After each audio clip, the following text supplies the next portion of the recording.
আসসালামু আলাইকুম প্রিয় ছাত্রছাত্রীরা। একাদশ শ্রেণীতে সান্তাহার সরকারি কলেজে তোমাদের স্বাগতম। আশা করি তোমরা সবাই ভালো আছো। আজকে আমরা ম্যাট্রিক্স এবং নির্ণায়কের উপরে ক্লাস করব। আশা করি তোমরা শেষ পর্যন্ত ক্লাসে মনোযোগ দিয়ে অংশ নেবে। তো প্রথমে আমরা ম্যাট্রিক্সের সংজ্ঞা দেব।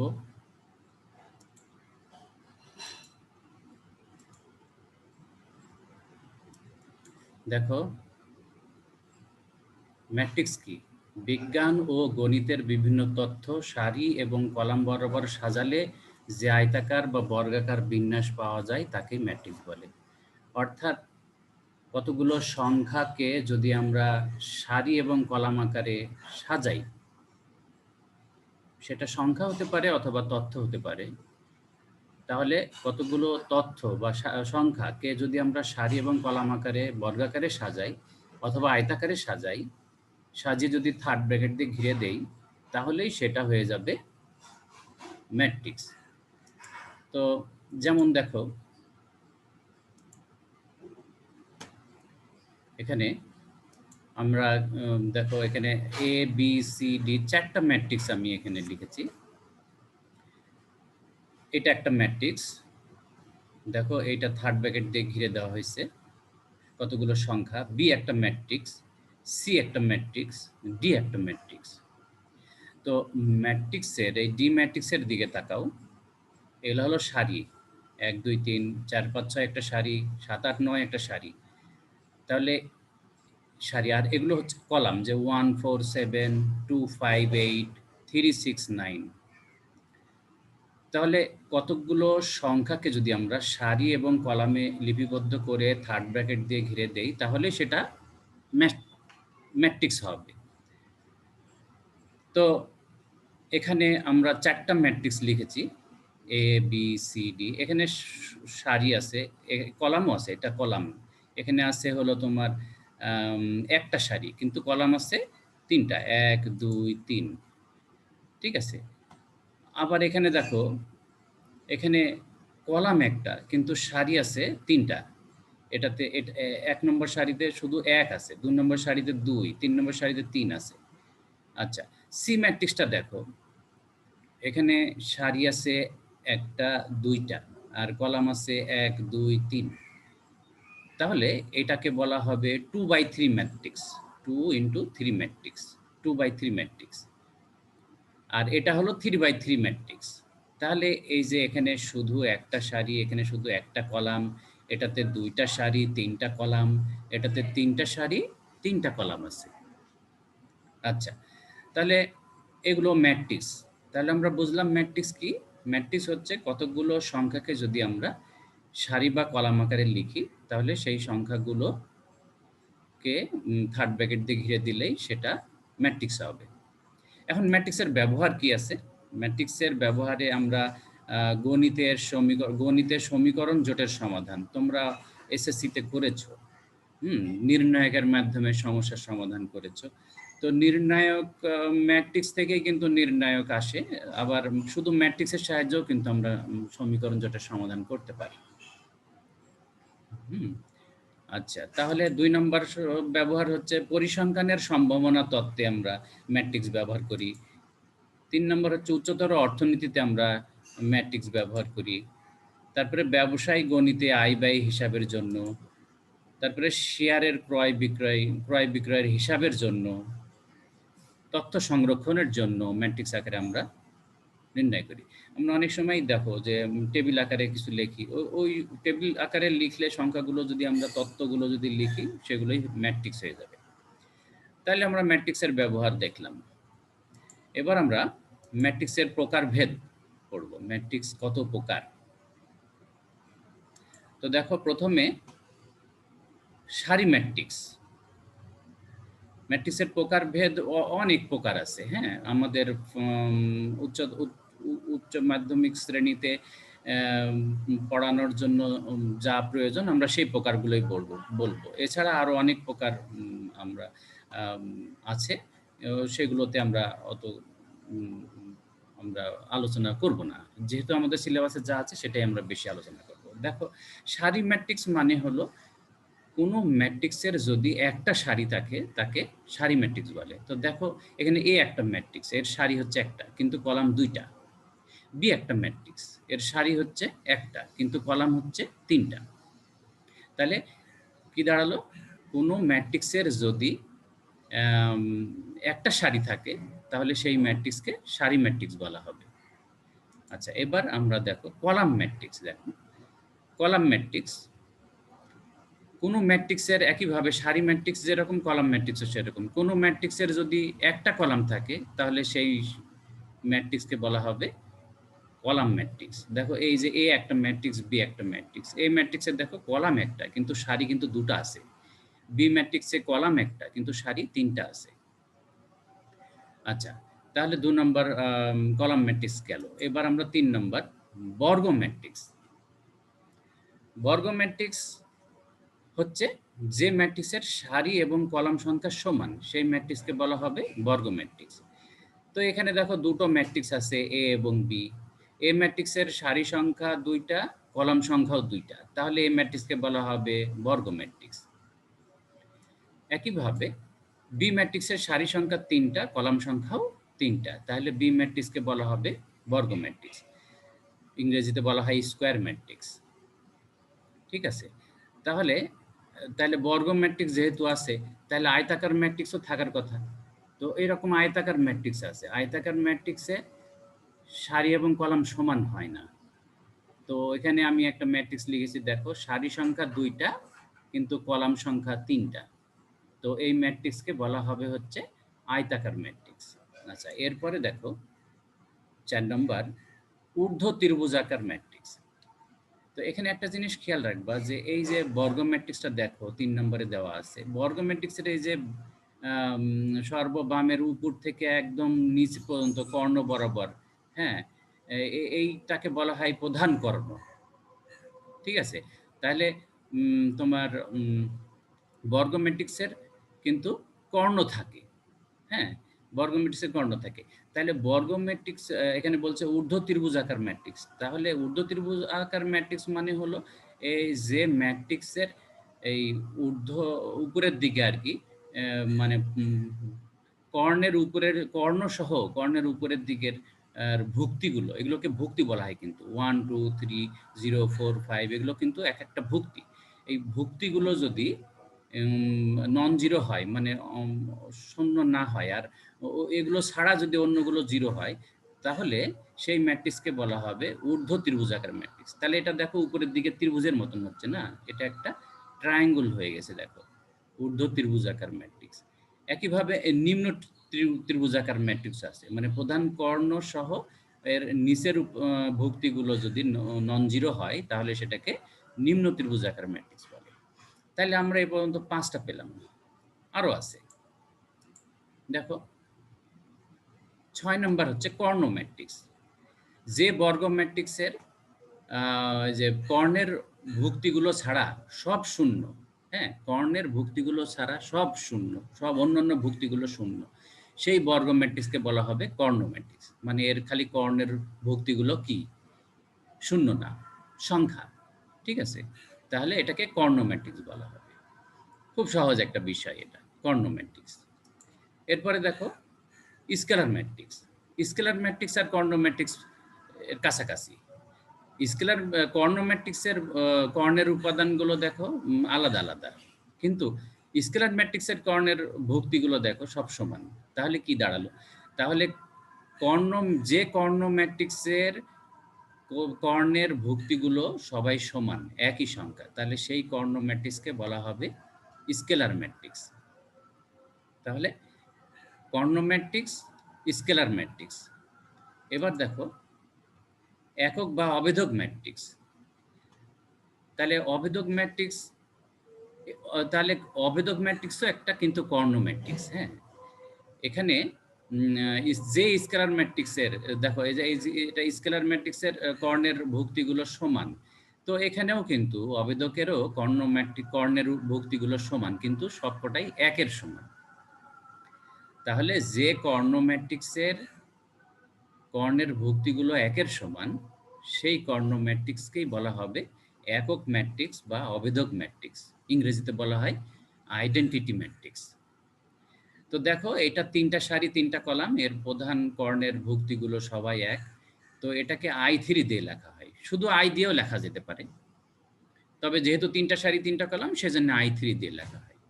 আর 2টো সারি 2টো কলাম হলে I2 দিয়ে লেখা হয়। ঠিক আছে, এভাবে 4টে সারি 4টে কলাম হলে I4 দিয়ে লেখা হয়। তাহলে আমরা একক ও অভেদক ম্যাট্রিক্স বুঝলাম। এখন দেখো এবার 9 নম্বর হচ্ছে শূন্য ম্যাট্রিক্স। যে ম্যাট্রিক্সের সকল ভুক্তি শূন্য, সেই ম্যাট্রিক্সকে বলা হয় শূন্য ম্যাট্রিক্স। খুবই সিম্পল হিসাব। ঠিক আছে, যে ম্যাট্রিক্সের সকল ভুক্তি শূন্য সেই ম্যাট্রিক্সকে বলা হয় শূন্য ম্যাট্রিক্স। ওকে, এবার আমরা যাচ্ছি হলো 10 নম্বর, সমঘাতী ম্যাট্রিক্স। এটা ইম্পর্টেন্ট, হ্যাঁ এটা ইম্পর্টেন্ট। এখানে দেখো যে একটা ম্যাট্রিক্স আমি লিখেছি 3 - 6, প্রথম সারিতে আছে 3 - 6, দ্বিতীয় সারিতে আছে 1 - 2। এটা কিন্তু একটা বর্গ ম্যাট্রিক্স। স্কোয়ার ম্যাট্রিক্স ছাড়া সমঘাতী ম্যাট্রিক্সের প্রশ্ন আসে না। তো স্কোয়ার ম্যাট্রিক্স বা বর্গ ম্যাট্রিক্স, এই ম্যাট্রিক্সকে যদি আমি বর্গ করি, যেটা কিন্তু আমরা এখনো শিখি নাই কিভাবে বর্গ করতে হয়, একটা ম্যাট্রিক্সের সাথে আর একটা ম্যাট্রিক্সের কিভাবে গুণ করতে হয়, কিভাবে যোগ করতে হয়, এগুলো আমরা শিখিনি, আমরা পরবর্তীতে শিখব। তাহলে এই যে এই ম্যাট্রিক্সকে যদি আমি বর্গ করার পরও যদি দেখা যায় যে ওই ম্যাট্রিক্সই ফিরে আসতেছে, মানে একটা ম্যাট্রিক্স, তাকে বর্গ করে দেখা গেল ফিরে আসতেছে, মানে 3 - 6 1 - 2 এই ম্যাট্রিক্সটাকে যদি আমি স্কোয়ার করি তাহলেও ফিরে দেখা যাবে কি আসতেছে, 3 - 6 1 - 2ই আসতেছে। তাহলে সেই ম্যাট্রিক্সকে বলা হবে হচ্ছে সমঘাতী ম্যাট্রিক্স। তো এটা আমরা বুঝবো পরবর্তীতে, এটাকে স্কোয়ার করে দেখাবো। হ্যাঁ, আমরা যেহেতু স্কোয়ার করা এখনো জানি না, স্কোয়ার করা মানে হচ্ছে যে গুণ করা, আমরা গুণ করা শিখিনি, যেহেতু আমরা যখন গুণ করব তখন দেখব। আচ্ছা, নেক্সট দেখো 11 নম্বর হচ্ছে শূন্যঘাতী ম্যাট্রিক্স। তো এটাও বর্গাকার একটা ম্যাট্রিক্স, তার উপরে যদি আমি পাওয়ার দিই, n এখানে আছে a to the power n পাওয়ার উন্নীত করার পর যদি 0 আসে, তার মানে এটাকে স্কোয়ার অথবা কিউব অথবা 4, মানে এই n কিন্তু পূর্ণ সংখ্যা। যদি করার পর একটা ম্যাট্রিক্সকে যদি স্কোয়ার করি কিংবা কিউব করি কিংবা পাওয়ার 4 করি, তাহলে যদি সেই ম্যাট্রিক্সের পাওয়ার কি 0 হয়, তাহলে ওই ম্যাট্রিক্সকে কি বলা হবে? হ্যাঁ, এই ম্যাট্রিক্সকে সূচক n এর শূন্যঘাতী ম্যাট্রিক্স বলা হবে। উদাহরণ দেওয়া যায়, ধরো এই একটা ম্যাট্রিক্স, এর ভুক্তিগুলো হচ্ছে 4 4, আর নিচের সারির ভুক্তি হচ্ছে -4 -4। এটাকে যদি স্কোয়ার করা হয় তাহলে কি আসবে? 0 আসবে, মানে 0 ম্যাট্রিক্স আসবে। 0 মানে 0 ম্যাট্রিক্স, কিন্তু সরাসরি ম্যাট্রিক্সে 0 ওইভাবে মানে বলতে বোঝাই হলো তোমার 0 ম্যাট্রিক্স। তাহলে একে যদি আমরা স্কোয়ার করি তাহলে এটাকে আমরা 0 ম্যাট্রিক্স পাবো। তাহলে একে বলা হবে হচ্ছে 2 সূচক 2 এর শূন্যঘাতী ম্যাট্রিক্স বলা হবে। ঠিক আছে, এবার আসো 12 নম্বর। 12 নম্বর হচ্ছে অভেদঘাতী ম্যাট্রিক্স, মানে আইডেমপটেন্ট ম্যাট্রিক্স। হ্যাঁ, এটাকে নীলপটেন্ট বলা হয়। তো ইংরেজি সব টার্মসগুলো আমাদের জানা দরকার। তো আইডেমপটেন্ট ম্যাট্রিক্স কি? কোনো ম্যাট্রিক্সের যদি আমি স্কোয়ার করি, করে যদি আইডেন্টিটি ম্যাট্রিক্স আসে, মানে অভেদক ম্যাট্রিক্স আসে। আমরা কিছুক্ষণ আগে কিন্তু দেখলাম যে অভেদক ম্যাট্রিক্স কি। অভেদক ম্যাট্রিক্স মানে হলো যে ম্যাট্রিক্সের, যে বর্গ ম্যাট্রিক্সের তোমার প্রধান কলামের ভুক্তিগুলো 1, অন্যগুলো সব 0। হ্যাঁ, সেটা অভেদক ম্যাট্রিক্স বলে। এই যে এখানে দেখো লিখে দিয়েছি আমরা। হ্যাঁ, এই যে দেখো যে একটা ম্যাট্রিক্স, তার প্রথম সারিতে 1 3 আর দ্বিতীয় সারিতে 0 - 1 আছে। এটাকে যদি আমরা স্কোয়ার করি তাহলে কি আসবে? 1 0 0 1 আসবে, মানে একটা অভেদক আসবে। তাহলে এটার আইডেন্টিটি একটা ম্যাট্রিক্স আসতেছে। তাহলে এই ম্যাট্রিক্সকে বলা হবে হচ্ছে অভেদঘাতী ম্যাট্রিক্স। আচ্ছা, এবার 13 নম্বর। 13 নম্বর হচ্ছে বিম্ব বা ট্রান্সপোজ ম্যাট্রিক্স। এটা ইম্পর্টেন্ট। ট্রান্সপোজ ম্যাট্রিক্স মানে ধরো এই যে একটা ম্যাট্রিক্স, এটা এই ম্যাট্রিক্সটাকে, এই সারি ধরো এটা 1 নম্বর সারি, 1 নম্বর সারিকে যদি 1 নম্বর কলাম বানানো হয় আর 2 নম্বর সারিকে যদি 2 নম্বর কলাম বানানো হয়, তাহলে দেখো যে ম্যাট্রিক্স পাওয়া যাবে সেটাকে বলা হবে হচ্ছে ট্রান্সপোজ ম্যাট্রিক্স। তাহলে মাথার উপরে ট্রান্সপোজ টি লিখতে হয়। হ্যাঁ, ট্রান্সপোজ, হচ্ছে যে ম্যাট্রিক্স, আর ট্রান্সপোজ হচ্ছে তার সারি এবং কলামগুলো পরিবর্তন হয়ে কলাম এবং সারিতে রূপান্তরিত হয়েছে। তাহলে এটাকে বলা হবে হচ্ছে তোমার ট্রান্সপোজ ম্যাট্রিক্স। তাহলে খুবই সহজ, একটা ম্যাট্রিক্সকে যদি আমরা ট্রান্সপোজ করতে চাই তাহলে কি করতে হবে, সারিগুলোকে কলাম করলেই কলামগুলো অটোমেটিক্যালি সারি হয়ে যাবে। দেখো এই যে 1 2 3 কে আমরা এখানে লিখছি 1 2 3, এটা ফার্স্ট কলামকে আমরা ফার্স্ট সারিকে আমরা ফার্স্ট কলাম লিখেছি, আর দ্বিতীয় সারিকে আমরা দ্বিতীয় কলামে লিখেছি। তো দেখো অটোমেটিক্যালি প্রথম কলাম হয়ে গেছে প্রথম সারি, দ্বিতীয় কলাম হয়ে গেছে দ্বিতীয় সারি, তৃতীয় কলাম হয়ে গেছে তৃতীয় সারি। ঠিক আছে, তো এটা হলো ট্রান্সপোজ ম্যাট্রিক্স, এটা খুবই সহজ। এরপরে আসো প্রতিসম ম্যাট্রিক্স, সিমেট্রিক ম্যাট্রিক্স যাকে বলা হয়, ইংরেজিতে সিমেট্রিক ম্যাট্রিক্স বলা হয়। তো প্রতিসম ম্যাট্রিক্স কি, কোনো ম্যাট্রিক্সকে যদি ট্রান্সপোজ করার পরও দেখা গেল ওই ম্যাট্রিক্সে ফিরে আসতেছে। দেখো এই ম্যাট্রিক্সকে, এই যে 1 নম্বর সারিকে আমি 1 নম্বর কলাম বানাইছি, এখানে আবার 2 নম্বর সারিকে আমি 2 নম্বর কলাম বানাইছি, 3 নম্বর সারিকে আমি 3 নম্বর কলাম বানাইছি। বানানোর পর দেখা যাচ্ছে দেখো এই সারি সারি মিলে যাচ্ছে, কলাম কলাম মিলে যাচ্ছে, হ্যাঁ, সব মিলে যাচ্ছে। তাহলে কোনো ম্যাট্রিক্সকে যদি ট্রান্সপোজ করার পর ওই ম্যাট্রিক্সটা ফিরে আসে তাহলে সেই ম্যাট্রিক্সকে বলা হবে হচ্ছে প্রতিসম ম্যাট্রিক্স, ইংরেজিতে বলা হয় সিমেট্রিক ম্যাট্রিক্স। অর্থাৎ A transpose is equal to, A transpose is equal to A, ঠিক আছে, A transpose is equal to A হলে পরে সেই ম্যাট্রিক্সকে বলা হবে হচ্ছে প্রতিসম ম্যাট্রিক্স। ওকে, এবার 15 নম্বর দেখো। 15 নম্বর হচ্ছে বিপ্রতিসম ম্যাট্রিক্স।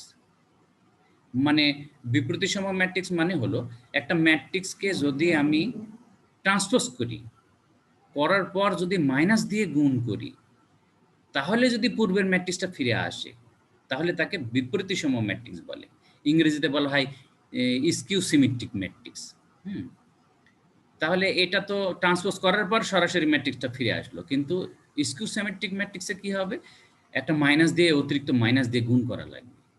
হ্যাঁ, তো একটা উদাহরণ দেখো, এখানে দেখো এই একটা ম্যাট্রিক্স ট্রান্সপোজ করলাম।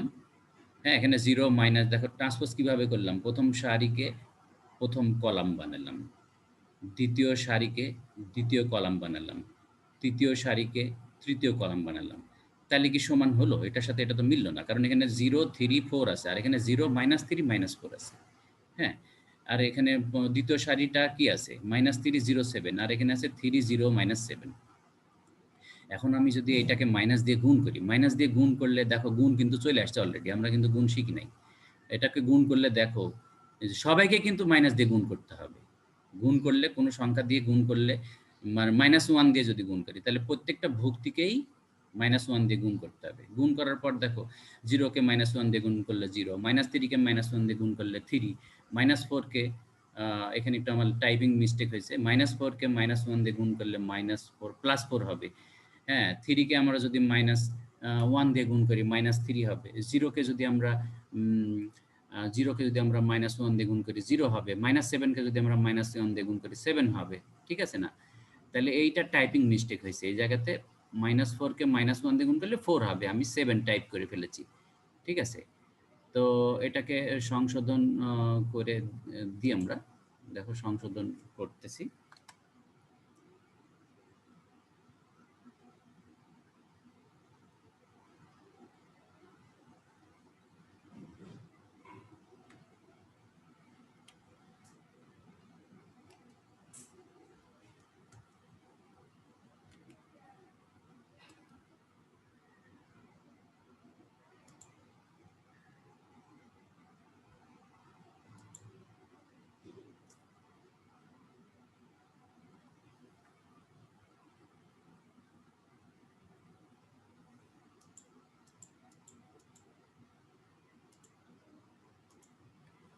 এইবার ঠিক হয়েছে দেখো। এখানে 4, তাহলে দেখো এই ম্যাট্রিক্সের সাথে মিলে গেল। ঠিক আছে না? তাহলে এ ট্রান্সপোজ করে যদি মাইনাস এ আসে, এই যেখানে আমি লিখেছি দেখো, এ ট্রান্সপোজ করে যদি মাইনাস এ আসে তাহলে সেই ম্যাট্রিক্সকে বলা হবে বিপ্রতিসম ম্যাট্রিক্স বা স্কিউ সিমেট্রিক ম্যাট্রিক্স। আচ্ছা, এবার নেক্সট হচ্ছে উলম্ব ম্যাট্রিক্স বা অর্থোগোনাল ম্যাট্রিক্স, ইংরেজিতে বলা হয় অর্থোগোনাল ম্যাট্রিক্স। হ্যাঁ, তো উলম্ব ম্যাট্রিক্সটা কি? ধরো একটা ম্যাট্রিক্সকে যদি সেই ম্যাট্রিক্সের ট্রান্সপোজের সাথে গুণ করা হয়, তাহলে কি আসে? অভেদক ম্যাট্রিক্স আসে। মানে অভেদক ম্যাট্রিক্স তো আমরা শিখলাম না? অভেদক ম্যাট্রিক্সের প্রধান কর্ণের ভুক্তিগুলো কি হবে? 1, 1, 1 আর বাকি সব হবে 0। তাহলে যদি এরকম আমরা দেখি যে একটা ম্যাট্রিক্সকে তার ট্রান্সপোজ ম্যাট্রিক্সের সাহায্যে সাথে গুণ করার পর কি আসে? অভেদক ম্যাট্রিক্স আসে। আবার ওই ম্যাট্রিক্সের ট্রান্সপোজ আগে এবং ওই ম্যাট্রিক্সকে পরে গুণ করলেও দেখা যায় কি, যদি আইডেন্টিটি ম্যাট্রিক্স আসে, মানে অভেদক ম্যাট্রিক্স আছে, তাহলে সেই ম্যাট্রিক্সকে বলা হবে হচ্ছে উলম্ব ম্যাট্রিক্স। তাহলে এই হলো মোটামুটি প্রকারভেদ। আরও অনেক প্রকারভেদ আছে। আমরা পরবর্তীতে যখন উচ্চতর ক্লাসে পড়ব তখন আমরা সেগুলো জানতে পারবো। তো সবাইকে ক্লাস করার জন্য সবাইকে ধন্যবাদ জানাচ্ছি। একটা উদাহরণ এখানে দিয়েছি, অবশ্য উদাহরণটা এখানে দেখো, এই উদাহরণ দিয়ে। তো সবাইকে ধন্যবাদ জানাচ্ছি, সবাইকে ধন্যবাদ জানিয়ে আর ক্লাসে উপস্থিতি হওয়ার জন্য এবং নিয়মিত পড়াশোনা করার আহ্বান জানিয়ে তোমাদের কাছ থেকে আমি বিদায় চাইছি। তো ধন্যবাদ সবাইকে। আশা করি সবাই ভালো থাকবে।